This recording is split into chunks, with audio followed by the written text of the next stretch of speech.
Hi, this is Brother Engsi, and you're watching Preacher in Blue Jeans. Today I would like to share with you about not worrying. Why? Because you are valuable and you're special with God. Can you say it with me? I'm valuable. I'm saying it with conviction. Where am I coming from? Nakakita ka na ba ng ibon na salubong ang kilay? Nakakita ka na ba ng ibon na nakakunot? Wala. Why? In Matthew 6:26, the Bible says, look at the birds of the air. They neither sow, nor reap, nor store away in barns. Hindi sila nagtatanim, hindi sila nag-iimbak, hindi sila nag-aani. The next verse says, and yet, your heavenly Father feeds them. Alam niyo, nakakatuwa dahil it is the Lord Jesus speaking here and talking to His disciples, telling His disciples not to worry because they are more valuable than the birds. That's actually the next verse that says, are you not much more valuable than the birds?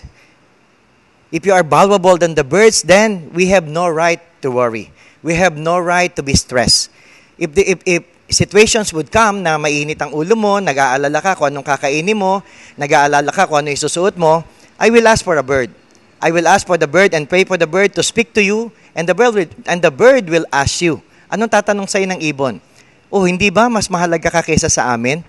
Hindi ba mas mahalaga ka kaysa sa mga ibon? Kami nga, minamahal ng Diyos, ikaw pa. Yan. I tell you, brothers and sisters, you are more valuable than the birds. If you can still claim it that you are valuable than the birds, I would like us to go further. Matthew chapter 10, verse 29.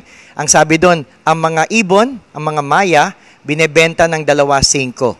Yet not one of them will fall to the ground apart from the will of the Father. The next verse says like this, even the very hairs of your head are all counted. I emphasize the hair because the Bible says hairs. Sa English, hindi pwedeng lagyan ng S yung hair because it's collective noun. But I have two reasons and the Bible has two reasons. Obviously, I pick it up from there. Ano yun? Una, hairs becomes collective. It has an S. Being a collective noun is as an S. Pero because the Lord says it, He cannot make any mistake. God cannot be wrong. The second, to make the statement right. All the hairs of your head have all been counted. Alam niyo mga kapatid, I'm imagining, hindi lang yung buhok sa ating ulo ang bilang ng ating Panginoon. Ganyan ang pagmamahal niya, na pag-aaksayahan niyang bilangin ang buhok sa ating mga ulo. Pero naniniwala ako ng buhok sa ating buong katawan ay binilang ng Diyos. At alam niya ang lahat ng ito. Why? Because you're valuable to Him. I'm valuable to God. I'm special to God. So I tell you, don't worry. You're more valuable than the birds. Can I invite you to pray? In the name of the Father, the Son, and the Holy Spirit. Amen. Father, thank you for making me special, for making me valuable. Yes, I understand. I am more valuable than the birds. Lord, I ask for your grace every time I worry. I ask for your grace every time I'm stressed out. I ask for your grace so that I would be able to know how valuable am I in your eyes. Thank you, Lord, for that gift of life. Thank you, Lord, for the gift of love. Thank you for your sacrifice for me.